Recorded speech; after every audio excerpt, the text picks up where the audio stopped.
للظروف اللي بنعيشها والهمس اللي قلب صوت عالي، اضطرينا نأجل حلقة كانت جاهزة تماماً عشان نوجه أنظاركم لخطر حقيقي يمكن كتير مننا ما بيصدقش إنه ممكن يحصل. خطر بيخص بحرنا اللي بنحبه، البحر الأبيض المتوسط وكمان البحر الأحمر. يا صاحبي، في ناس كتير بتفضل متشبثة بفكرة إن ربك ستر، وإن غضب الطبيعة ده بعيد عننا، وإن البحر هادي ومستحيل يقلب وشه علينا، وإن الكلام ده كله مجرد تهويل. بس أنا أحب أقولك إن تسمعه دلوقتي هيخليك ترجع في كلامك تماماً وتفكر 1000 مرة قبل ما تقول مستحيل.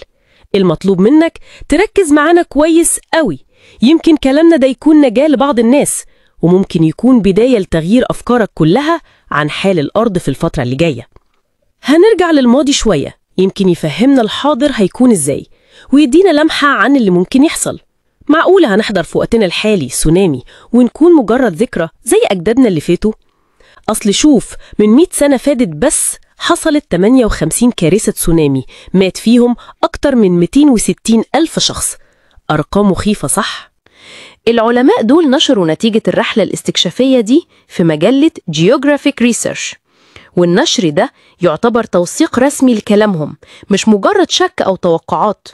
عشان تتخيل معايا الكارثة، على سبيل المثال لو حصل هبوط وانهيار في الجزء المتهالك اللي حجمه 50 متر ده معناه إن الموجة هيكون ارتفاعها 20 متر وهتوصل على الساحل في خلال دقيقة ونص بس.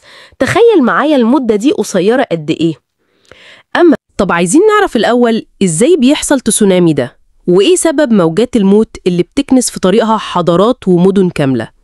ببساطة كده، التسونامي ده عبارة عن سلسلة من الأمواج الضخمة اللي بتحصل بسبب زلزال قوي جدا بيحول جزء كبير من قاع البحر ويرفعه لفوق أو ينزله لتحت فجأة. فالزلزال ده بيكون إما تحت المحيط أو جنبه. الأمواج دي يا جماعة بتختلف عن أمواج البحر العادية في حاجات كتير. أولاً، سرعتها ممكن تكون ما بين 500 ل 700 كيلومتر في الساعة، يعني أسرع من طيارة. ثانياً، ارتفاع موجة واحدة ممكن يوصل ل 40 متر، تخيل ناطحة سحاب من المية. وثالثاً، المدة الفاصلة بين الموجة والتانية ممكن تكون دقايق بس، مش زي الموج العادي اللي بيجي وراه موجة تانية بعد ثواني. طب إزاي تعرف إننا بنتعرض لموجة تسونامي؟ أول حاجة، هتسمع صوت زي زئير جاي من أعماق البحر، صوت غريب ومخيف. تاني حاجة، هتلاقي البحر اتراجع بشكل غريب جدا وقاعه بان، ده معناه إنه بيجمع قوته عشان يضرب بقوة.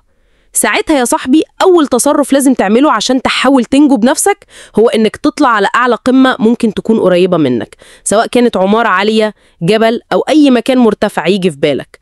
كل ثانية بتفرق في حياتك.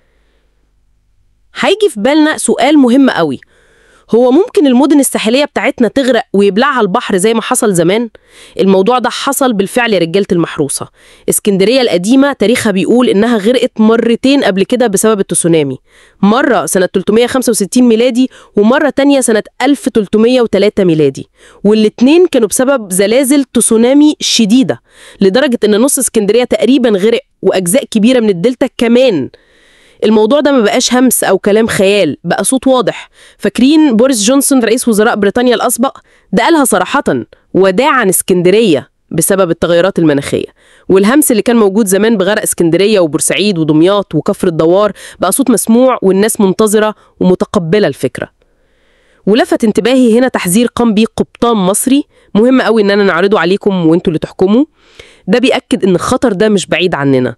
احفظ الفيديو ده عشان في مصيبه وكارثه جايه في الساعات اللي جايه والناس ما تعرفش عنها حاجه لسه. الفتره الجايه دي هيحصل حاجه غريبه في البحر. ملينا بعض الرسائل بتقول لنا ان في حركه غريبه في الامواج وترددات الامواج اللي في بطن البحر غير معروف المصدر وغير طبيعيه في الوقت الحالي ومش وقتها ومش اتجاهاتها. يعني ازاي اقول لك البحر فيه موجه مدفونه وموجه مدفونه احنا بنشوفها. الموجه المدفونه دي احنا بنبقى عارفين هتيجي امتى وفين ومحسوبه. لا، في تغيرات غريبه، يعني الموجه مثلا زاويتها اتغيرت باتجاه غريب، في حاجه غلط بتحصل في البحر. ده بفعل فاعل بنسبه 100%. هو احنا مش بنسبق المنجمين طبعا، بس لما الكلام يجي من ناس شغلانتها فهم حركة الأرض لازم نقف وناخد بالنا. ليلى عبد اللطيف مثلا قالت إننا هنودع مدن ساحلية موجودة على البحر الأبيض المتوسط. الناس ممكن ما تصدقش المنجمين، لكن كلامهم أحيانا بيكون مبني على معلومات بتوصل لهم بطريقة أو بأخرى من مصادر ممكن تكون عارفة إيه اللي بيحصل وإمتى وفين. والكلام ده كله أكده العالم الهولندي المتخصص في الزلازل فرانك هوجر بيتس لما نزل تغريدة تحذيرية حذر فيها من زلزال ممكن يضرب جزيرة كريت اليونانية. وأكد إن الزلزال ده هيشكل كارثة كبيرة على حوض البحر المتوسط كله. بعدها الرعب بدأ يتسلل لقلوب الناس، ورعب مش في دولة واحدة، ده لدول العالم كله على البحر المتوسط. مصر هنا بقى كان رد فعلها سريع وقوي، رفعت حالة الاستعداد القصوى لأي حدث طارئ ممكن يحصل. والمغرب وتونس كمان بدأوا يركبوا لافتات تحذيرية على الشواطئ بتاعتهم. يعني الموضوع بجد ومحدش بيستهون بيه. شوف الفيديو ده وتعالي نكمل كلامنا. السلام عليكم. كلنا كمان عارفين دلوقتي ان في مشاكل حصلت في البحر المتوسط، وفي قبطان طلع حذر ان في حاجه بتحصل في البحر، وفي مشاكل حاصله او في اثار جايه في حاجه كده ما اعرفش، يعني بيقول ان هو ده مش طبيعي وان في حاجه صناعيه بتحصل. فانا المهم ان انا صليت الفجر وجيت على البحر المتوسط اللي هو الشط بتاع النادي الجديده عشان اشوف الدنيا فيها. فالملحوظات اللي انا حصلت في حاجه غريبه قوي في الرجال، بس خلينا نبدا من الاول الاقل غرابه. يعني مبدئيا في جذر جامد قوي، يعني في انحسار لخط الميه راجع لورا قوي. يعني شايفين هنا الشماس فين والبحر هنا راجع قد ايه، شايفين هو راجع قد ايه. دي حاجه ما اعرفش برضه طريقه ولا. مبدئيا طبعا الحاجه الثانيه الغريبه مفيش هوا خالص، يعني على شط البحر مفيش هوا. الحاجه بقى الاغرب النبضات اللي انتوا شايفينها في الميه دي، مش عارف شايفينها ولا لا. على مدى خط الساحل كله في نبضات كده احمر وازرق، شايفينها؟ خط ماشي بطول الشط اهوت، شايفين بينبض اهو، شايفين في حاجات بتنبض كده. الفكره هنا ان المراكب ما بتجيش في يعني ده قريب قوي، يعني شايف معناها قريب. المراكب ما بتخرجش في المسافات دي نقطه. السفن الصيد ما بتخرجش قوي كده. الحاجه الثانيه اللي هو تقريبا ماشي سيمتريه واحده، يعني هتلاقيه زي ما يكون خط محطوط اداره. الحاجه الثالثه ان هو لاحظوا ان كل لمبتين او كل نقطتين قريبين من بعض، يعني شايفين هنا في اثنين قريبين من بعض، هنا هتلاقي في اثنين تانيين قريبين من بعض، هنا نفس القصه، هنا كده نفس القصه. على مدى البحر كله بقى نفس الطريقه دي. انا مش عارف ده ايه، فلو حد عنده تفسير او يعرف مثلا ده ايه يعرفنا، لان بصراحه غريب. اول مره اشوف المنظر، يعني انا باجي هنا على طول، بس اول مره اشوف الشكل ده، اشوف لحد لاخر المدى. يعني هناك كده مش عارف هو باين هنا، هتلاقوا نبضه خفيفه طبعا الكاميرا مش جايبها قوي عشان البعد والليل والكلام ده، بس في نبضات هناك في اخر الشط خالص ما زال في نبضات اهو. يعني اللي يعرف ده يا جماعه يا ريت يعرف. يعني انا عن نفسي حاسس ان دي حاجه غريبه او ده ما اعرفش. بس السلام عليكم.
أما بقى لو حصل انخفاض في الأرض بمقدار 100 متر، الأمواج ممكن توصل ل 45 متر ارتفاع، وهتوصل في خلال 3 دقايق بس.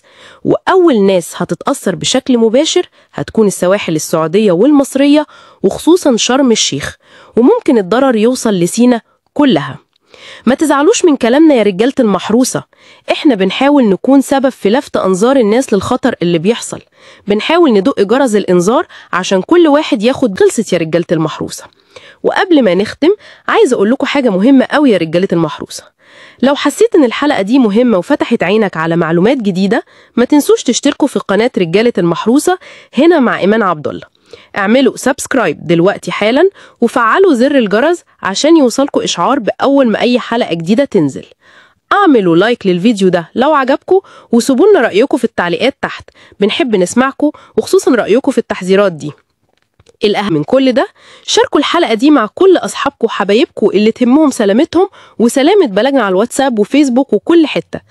كل ما بتشاركوا المعلومة بتوصل لناس أكتر، ويمكن نكون سبب في نجاة حد. شكر خاص لكل رجالة المحروسة اللي بيدعمونا دايما.